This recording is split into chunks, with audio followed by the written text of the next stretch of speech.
A few years ago, inventory hit a record low. Just about anything sold, and fast. But now there are far more homes on the market. Listings are up almost 20% from this time last year, and in some areas, supply is even back to levels we last saw in 2017 to 2019. For sellers, that means one thing. Your house needs to stand out and grab attention from day one. That's especially true when you consider why the number of homes for sale is up. Here's how it works. Available inventory is a mix of active listings, homes that have been sitting on the market but haven't sold yet, and new listings, homes that were just put on the market. Data from Realtor.com shows most of the inventory growth lately is actually from active listings that are staying on the market and taking longer to sell. The blue bar shows active listings. These are the homes that are sitting month to month and not selling. The green bars show new listings, the homes that were just put on the market. And it's clear there are fewer new listings compared to how many were staying on the market unsold. Since you don't want your house to be one of the ones that take a long time to sell, let's break down where things can go sideways and how to set yourself up to sell quickly. The secret to selling in today's market is simple. Make sure your house is ready for buyers to say yes to as soon as it is listed. Price it based on current conditions, not what your neighbor sold for 3 years ago.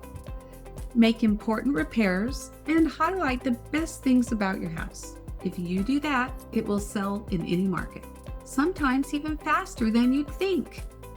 Because the truth is, homes that are priced right today are still selling. It's the homeowners who are clinging to outdated expectations that are seeing their house sit and their listing go stale. According to Redfin and HousingWire, here are some of the most common reasons sales stall out. Price too high from the start, skipped necessary repairs before listing, didn't stage the house well, sellers won't negotiate with buyers, limited availability for showings, ineffective marketing or listing pictures. Most of those things didn't matter as much just a few years ago. When inventory was at a record low, sellers could skip the prep, name their price, and still walk away with multiple offers over their listing price. But today's market is different now that inventory has grown, and that means your approach needs to be different too.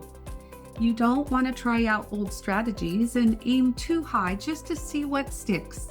Your first few weeks on the market are everything. That's when your listing gets the most attention and when pricing or presentation mistakes hurt the most. Get it wrong up front and your house will sit and sit. Get it right and it'll be snatched up before you know it. Selling quickly isn't just about luck. It's about knowing how to play the market you're in, and that's where I come in. I will analyze the local market, suggest a price based on the latest comparables sold in your neighborhood, and create a marketing plan that makes buyers pay attention from day one. I'll also walk you through any repairs you need to make or whether you need to bring in a staging company. As the National Association of Realtors explains, home sellers without an agent are nearly twice as likely to say they didn't accept an offer for at least 3 months. 53% of sellers who used an agent say they accepted an offer within a month of listing their home. That's the power of getting it right and getting expert help from the start. There are more homes for sale today than there were even just a year ago, but that doesn't have to work against you. When your house is priced right, shows well, and is marketed effectively, it will sell. Let's connect if you want to know how to make that happen in our market this fall.